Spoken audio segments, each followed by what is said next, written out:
Kisah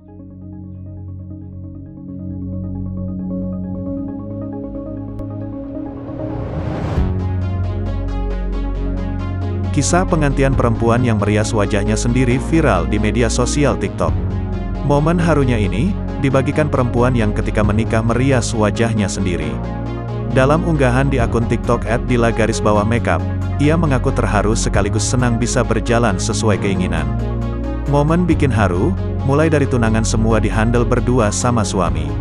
"Aku siapin baju-baju dan suami dekor untuk resepsi," tulis keterangan di akun TikTok @dila_makeup.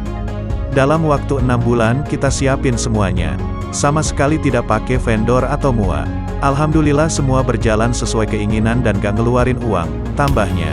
Diketahui, perempuan yang merias sendiri di acara pernikahannya bernama Mila Rusiana dan berdomisili di Denpasar, Bali. Pada waktu itu, ia memilih merias sendiri karena meminimalisir keuangan. "Alasan kenapa saya memilih untuk merias sendiri adalah untuk meminimalisir budget.